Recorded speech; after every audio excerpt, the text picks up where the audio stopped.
Memasuki ke bagian praktikum. Yang pertama, tujuan praktikum.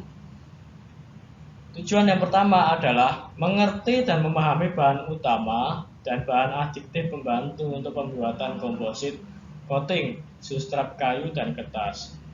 Yang kedua, menerapkan K3 dalam proses pembuatan komposit, coating, substrat kayu, metode single coating, cetak tuang. Nah, ini sangat penting ya, karena resin yang kita pakai ini berbau menyengat dan sifatnya termoset, dapat menempel dimanapun. Jadi kalau tangan kalian nggak pakai sarung tangan, bisa membahayakan tangan kalian atau mungkin bisa gatal-gatal juga. Jadi saya harap kalian membawa sarung tangan dan masker lebih dari satu. Dan jangan lupa memakai lengan panjang, baju lengan panjang, dan sepatu yang rapat ya, semuanya ya. Yang ketiga adalah membuat komposit dalam skala laboratorium, meliputi proses compounding atau pencampuran bahan-bahan kimia dan bahan-bahan adiktif itu, bahan-bahan utama. Kemudian cetak tuang, nanti kita akan mencetaknya dengan cara menuangkannya. Kemudian proses coating, ini adalah proses pelapisan dan proses pengerasan dilakukan pada suhu ruangan. Yang keempat adalah melakukan pengujian komposit secara organoleptis. Nanti kalian harus mengujinya dengan organoleptis ya, jadi baunya gimana, warnanya gimana, dan masih banyak lagi. Berikut adalah alat-alat yang akan kita gunakan saat pembuatan komposit metode single coating cetak tuang. Yang pertama adalah lemari asam, karena nanti bau dari resin tersebut sangat menyengat. Diprioritaskan untuk dilakukan proses pencampuran atau compounding di lemari asam. Dan yang kedua ada neraca analitik untuk menimbang bahan-bahannya. Ketiga ada oven untuk memanaskan kayunya untuk menghilangkan kadar air pada kayunya. Yang keempat adalah hygrothermometer. Ini adalah termometer ruangan, termometer untuk suhu ruangan, agar kalian nanti dapat mengetahui berapa suhu ruangan yang saat kalian membuat komposit. Kemudian yang kelima ada gunting, untuk gunting atau benda tajam untuk menggunting substrat kertasnya ya. Kemudian ada cetakan silikon. Cetakan silikon yang saya terangkan tadi, ada yang ukurannya balok dan ada yang ukurannya random. Yang ukurannya balok itu nanti untuk substrat kayu ya. Nah, ukurannya yang balok ini berkisar antara 3 sampai 9 cm. Jadi nanti tolong membawa substrat kayunya itu paling besar adalah ukuran dari cetakan ini ya, dari ukuran cetakan yang balok ini ya, 3x9. Lebih dari itu nggak bisa digunakan. Kemudian ada ukuran cetakan yang random, ini adalah untuk mencetak substrat kertas. Nah, yang ketujuh ada alas coating atau nampan. Ini berfungsi agar nanti kalian saat melakukan penuangan ini permukaannya itu rata, tidak miring ya. Jadi ini diperlukan sekali agar sejajar, agar presisi saat kalian mencetak dan memiliki sifat mekanik yang baik. Yang ke-8 adalah cup plastik atau gelas plastik ya. Ini kecil saja karena kita nanti akan memakai resin yang bersifat termoset. Tidak mungkin kita akan menggunakan gelas beker, karena kalau resinnya ini kan termoset, artinya dia akan mengeras di situ dan tidak bisa kembali ke bentuknya yang cair seperti semula lagi. Jadi nanti akan memakai gelas plastik. Yang ke-9 ada pengaduk. Yang ke-10 ada pipet tetes. yang ke-11 ada kain perca, yang ke-12 ada stopwatch. Nah, terus yang ke-13 ini ada kuas.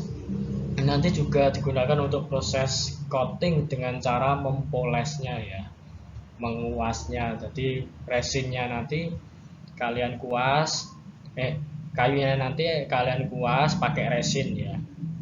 Kemudian yang ke-14 itu ada pinset untuk mengambil substratnya atau bahan-bahan kompositnya tadi, atau mengambil kompositnya yang sudah jadi tadi. Selanjutnya ada bahan untuk pembuatan komposit metode single coating cetak tuang. Yang pertama adalah kayu putih dan kertas glossy. Nah, nanti akan saya beritahukan berapa ukuran yang digunakan pada kayu dan kertasnya ya. Nah, kayu dan kertas ini berfungsi sebagai filler atau substrat. Kemudian yang kedua ada glitter. Glitter ini merupakan selain sebagai filler, dia juga berfungsi sebagai estetika produk. Yang ketiga ada R108. Ini merupakan resin UPR atau resin polyester. Resin ini mempunyai viskositas yang tinggi dan nilai densitas yang rendah. Jadi tidak menutup kemungkinan juga dia akan ikut mengeras juga. Tapi tentu proses pengerasannya akan jauh lebih lama daripada resin yang keempat ini. Resin yang keempat adalah resin poliamida. Dia merupakan resin polyester, memiliki densitas yang tinggi dan juga viskositas yang rendah. Kemudian kedua resin ini nanti akan dipasangkan dengan hardener, yaitu hardenernya adalah bahan kelima itu Mipox methyl ethyl keton peroxide. Itu adalah katalis untuk kedua resin tersebut, yaitu resin R108 dan resin poliamida. Dan jangan lupa yang keenam ada bahan MMA atau methyl metakrilat. Ini dia berfungsi sebagai pengencer atau anti bubbling. Karena masing-masing resin mempunyai tingkat densitas yang tinggi dan viskositas yang karena masing-masing resin mempunyai densitas yang berbeda dan viskositas yang berbeda. Jadi tidak menutup kemungkinan akan menyebabkan adanya bubble atau gelembung. Maka dapat kalian hilangkan dengan pengencer ini. Kemudian yang ketujuh dan ke-8 ini adalah ada resin Maryhill BCR. Dia juga golongan UPR atau resin polyester dan juga katalisnya Butanox M50. Resin ini berfungsi sebagai isolator, pelapis kayunya untuk menutupi pori-pori yang ada pada kayu supaya nanti getah pada kayunya itu tidak keluar dan merusak struktur kompositnya itu. Kemudian yang ke-9 ada pigmen. Pigmennya ini berupa gel dan nanti sekalian saya suruh untuk menggunakan pigmennya sedikit saja karena supaya substratnya itu terlihat transparan. Karena kalau kalian menggunakan pigmen yang berlebihan bisa akan menyebabkan estetika dari substratnya itu tidak terlihat sama sekali. Kemudian ini tugas kalian ya, masing-masing kelompok tolong nanti setiap kelompok membawa minimal satu substrat ya, entah substrat kertas dan substrat kayu. Itu dua-duanya harus dibawa. Dan jangan lupa membawa gunting masing-masing. Dan ini adalah substrat yang digunakan, yaitu substrat kertas dan substrat kayu. Nanti untuk substrat kertas ukuran moldnya itu random, jadi nanti kalian tinggal memotongnya aja sesuai ukuran cetakan yang sudah disiapkan dari laboratorium. Kemudian ada substrat kayu. Nah, substrat kayu ini nanti tolong kalian bisa membawanya dari rumah. Karena ukuran cetakannya adalah 4x9, maka diusahakan kalian nanti membawa substrat ukurannya kurang dari 4x9, boleh 3x8 atau 3x9, yang penting tidak lebih dari ukuran tersebut ya. Nah, ini ada contoh substrat kayu yang tidak bisa dibawa, tidak boleh kalian pakai ya nanti, karena menyesuaikan cavity atau ukuran cetakannya ya. Nah, ini yang ukurannya yang saya silang merah ini adalah yang nggak bisa dipakai karena melebihi ukuran yang diprioritaskan. Dan yang bawah ini adalah ukuran yang harus kalian bawa nanti, ya sekitaran segitu. Nanti kalian bisa membelinya di toko-toko aksesoris terdekat. Di Malioboro pun ada banyak di sana, murah juga. Jangan lupa dibawa. Dan nanti kalian untuk substrat kertasnya kalian potong ya pakai gunting. Itu ukurannya untuk ukuran foto nanti kan yang paling besar itu kan 4x6. Sebenarnya untuk ukuran kertas yang kalian potong nanti ukurannya kertasnya itu bebas, asalkan nanti sesuai dengan ukuran cetakan yang ada pada gambar tersebut tadi, gambar cetakan silikon yang saya beritahukan tadi ya. Selanjutnya formulasi substrat kayu. Nah, untuk substrat kayu karena metodenya adalah single coating, jadi nanti ada lapisan top coat dan lapisan base coat. Dan berikut adalah formulasinya ya. Silakan kalian tentukan berapa gram dari total PHR yang telah ditentukan. Nah, perhatikan keterangan di bawahnya ya. Untuk substrat kayu ini total resinnya adalah 30 gram. Jadi kalian harus menghitungnya dengan benar. Kalau menghitungnya sampai salah, nanti akan mempengaruhi hasil kompositnya. Dan 1 mili sama dengan 20 tetes. Karena nanti kalian akan meneteskan bahan-bahan kimia adiktifnya itu, dan saya tidak akan menyediakan gelas ukur untuk membuat larutannya yang 1 mili atau bermili-mili itu ya. Kalian nanti hanya tak kasih pipet tetes, jadi gunakan satuan ini 1 mili sama dengan 20 tetes. Kemudian pigmen tidak wajib kalian pakai. Kalau kalian nanti mau pakai pigmen silakan. Selanjutnya mengenai formulasi substrat kertas. Sama juga metodenya menggunakan single coating terdiri dari top coat dan base coat. Untuk bahan yang dihilangkan di sini adalah resin Maryhill BCR beserta katalisnya, karena kita tidak menggunakan bahan isolator untuk menutup pori-pori substratnya, karena kita menggunakan substrat kertas dan menyesuaikan dengan cavity cetakannya yang dipakai. Kemudian keterangannya total resin yang digunakan adalah 20 gram. Jadi silakan kalian hitung berapa jumlah masing-masing bahan yang digunakan nanti dengan benar dan dengan teliti. Jangan sampai salah, kalau kurang jelas nanti bisa ditanyakan.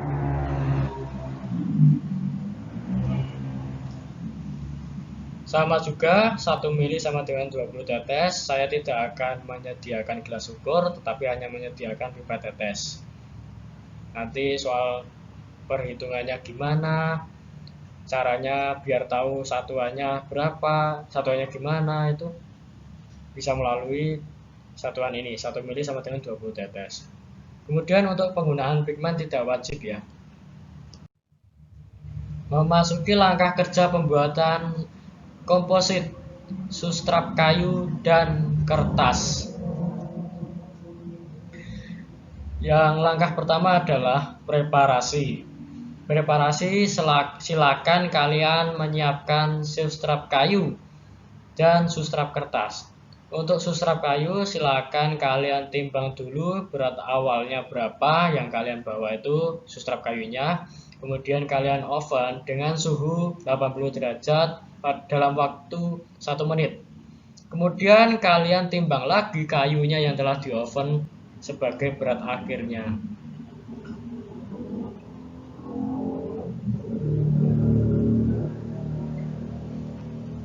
Selanjutnya juga siapkan substrat kertas. Silakan substrat kertas tersebut kalian potong sesuai ukuran dari cetakannya. Masuk ke langkah kerja pembuatan substrat kayu. Yang pertama adalah compounding. Yang pertama menggunakan resin isolator, yaitu adalah resin Maryhill BCR dengan bantuan katalis, bahan katalis Butanox M50. Pertama-tama masukkan resin Maryhill ke gelas plastik kosong. Kemudian setelah dituangkan, kalian amati apakah terdapat gelembung atau tidak. Jika terdapat gelembung, biarkan gelembung tersebut naik ke permukaan. Selanjutnya, kalian campurkan bahan katalis dan dicampurkan selama kurang dari 2 menit. Jangan sampai dicampurkan dalam waktu yang cukup lama karena akan menyebabkan gelembung terlalu banyak. Selanjutnya kalian biarkan selama 1 menit dan jadilah kedua campuran tersebut, yaitu campuran base coat 2 dan campuran top coat 2 sebagai campuran isolatornya. Yang perlu diperhatikan dalam membuat campuran ini adalah jangan membuat kedua campuran secara bersamaan. Jadi nanti kalian karena akan melapisi kayunya dulu, cukup membuat campuran yang base coat dulu, base coat 2. Dan jangan lupa kalian harus menuangkan katalisnya dengan kondisional. Makanya saat penuangan katalis itu ada di bagian akhir ya untuk resin. Karena kalau kalian menuangkan katalisnya secara langsung, otomatis akan mengeras di wadahnya. Jadi untuk kalian nanti membuat campuran base coat dulu untuk melapisi kayunya, dan baru setelah itu kalian melakukan treatment yang selanjutnya dan membuat campuran top coat 2. Selanjutnya untuk proses compounding yang kedua, yaitu mengenai proses compounding untuk substrat kayu dan substrat kertas. Bahan-bahan yang digunakan ini menggunakan resin metrik ya. Kemudian ada pigmen, ada glitter, dan yang terakhir juga katalisnya, yaitu Mipox. Yang pertama adalah masukkan resin cair, resin metrik ke gelas kosong, gelas plastik yang kosong, dan kalian amati apakah terdapat gelembung. Jika terdapat gelembung dan susah dihilangkan, bisa kalian tambahkan MMA sampai gelembung tersebut hilang saat kalian homogenisasi, saat kalian amati. Kemudian baru kalian lakukan homogenisasi. Yang pertama yaitu campurkan pigmen. Untuk pigmen ini terserah ya, boleh memakai, boleh tidak. Kemudian tambahkan fillernya juga, yaitu glitter. Ini wajib untuk glitter. Kalian campurkan sampai terhomogenisasi hingga warnanya itu berubah menjadi keruh. Selanjutnya homogenisasi yang kedua, tambahkan katalis. Sama juga, saat ditambahkan katalis tersebut, kalian melakukan pencampuran harus kurang dari 2 menit karena akan menyebabkan gelembung semakin bertambah. Campurkan katalis sampai resin juga berwarna keruh. Baru kemudian kalian biarkan campuran itu selama kurang lebih 1 menit untuk membiarkan gelembungnya, sisa dari pengadukan tadi, naik ke atas. Dan setelah itu jadilah yang namanya campuran top coat 1 dan campuran base coat 1. Yang diperhatikan juga jangan lupa jangan membuat kedua campuran secara bersamaan. Buatlah campuran untuk yang top coat 1 dahulu, yang akan kalian tuangkan dahulu nantinya ke cetakan silikonnya. Baru kalian membuat campuran base coat 1 dan kalian tuangkan juga nantinya. Dan untuk penuangan katalis dilakukan secara kondisional. Jadi kalau misal kalian belum siap untuk proses penuangan, jangan ditambahkan katalis dulu, karena akan menyebabkan resin mengeras pada wadah. Tahap selanjutnya adalah proses coating atau pelapisan pada substrat kayu. Diawali dari top coat dahulu, di mana campuran resin plus kayu tadi dilakukan proses pemolesan dengan resin Maryhill BCR ya. Dan kalian keringkan dalam suhu ruangan kurang lebihnya 10 menit. Jangan lupa di stopwatch ya. Dan terbentuklah lapisan base substrat. Selanjutnya dalam cetakan silikon kalian tuangkan campuran top coat 1 tadi ke dalam cetakan silikon.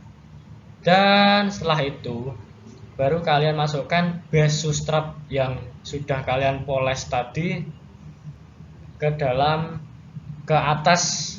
cetakan di atas lapisan top coat 1 yang masih basah. Setelah itu baru kalian tunggu kering dalam suhu ruangan kurang lebihnya 15 menit. Jangan lupa di timer ya.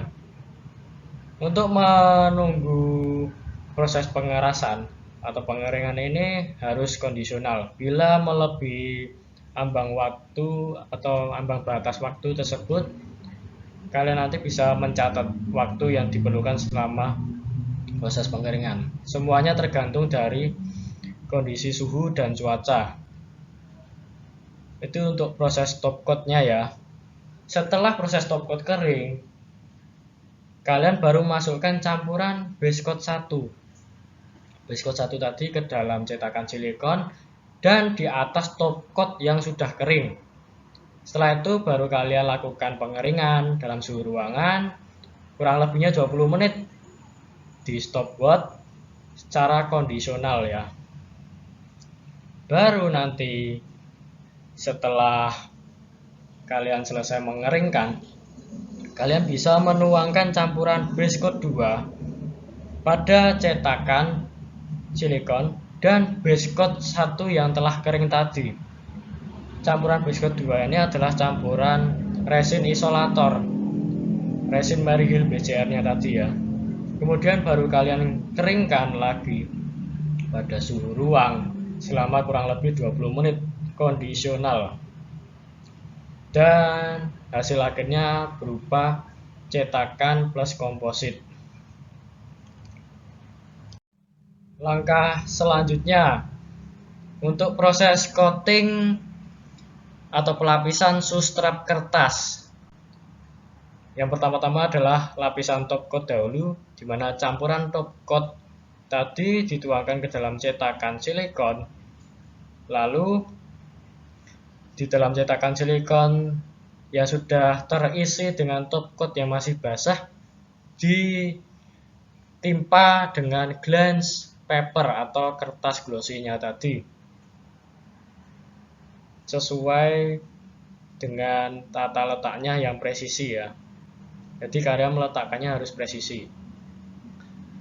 Baru setelah itu kalian keringkan selama kurang lebih 20 menit dalam suhu ruangan. Semuanya kondisional, tergantung suhu dan cuaca. Jangan lupa di stopwatch. Setelah kalian melapisi top coatnya, baru kalian melapisi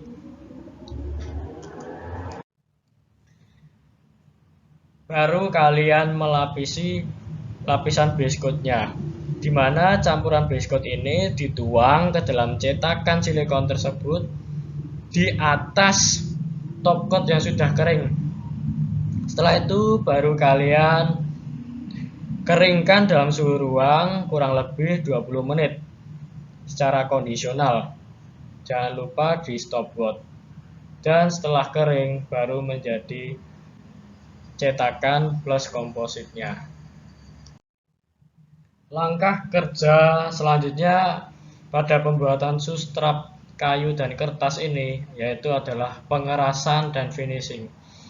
Proses pengerasan dilakukan secara kondisional tergantung suhu ruangan dan cuaca. Jadi jika suhunya atau cuacanya lagi hujan, kemungkinan akan memerlukan waktu yang sangat lama dalam proses pengeringan. Dan sebaliknya jika suhu ruangannya panas ataupun stabil akan sesuai dengan apa yang diharapkan. Langkah yang pertama yaitu cetakan plus komposit tadi dikeringkan pada suhu ruangan tanpa terkena sinar UV atau sinar matahari. Dikeringkan selama 24 jam. Karena kita praktikumnya cuma 1 hari ini, jadi kondisionalnya adalah 1 jam itu sudah mulai mengeras, tetapi tidak mengeras sempurna. Jadi nanti kalian bisa mengamati kondisi substratnya itu untuk uji organoleptisnya. Selanjutnya setelah mengeras, kalau sudah melebihi 1 jam, nanti itu kondisional ya, baru kalian lepas komposit tersebut dari cetakannya dan akhirnya menjadi komposit yang setengah jadi. Nah, untuk langkah yang selanjutnya ini boleh kalian lakukan, boleh tidak dilakukan, karena cara di bawah ini untuk langkah finishing saja agar struktur komposit ini menjadi halus dan merata. Cukup sekian atas segala informasi dan materi yang telah saya sampaikan mengenai teknologi pelapisan pembuatan komposit substrat kayu dan kertas. Bila saudara-saudara perlu ada yang ditanyakan, bisa melalui email teknologipelapisan@gmail.com dan WhatsApp grup WhatsApp semester 5 teknologi pelapisan, atau bisa menghubungi saya, Mas Richard. Selamat berjumpa di laboratorium Lab Inspol ATK. Jangan lupa dibawa bahan-bahan substrat kayunya, substrat kertasnya sesuai yang sudah saya terangkan tadi, dan tetap jaga protokol kesehatan. Akhir kata saya ucapkan Assalamualaikum warahmatullahi wabarakatuh. Shalom. Selamat beraktivitas kembali.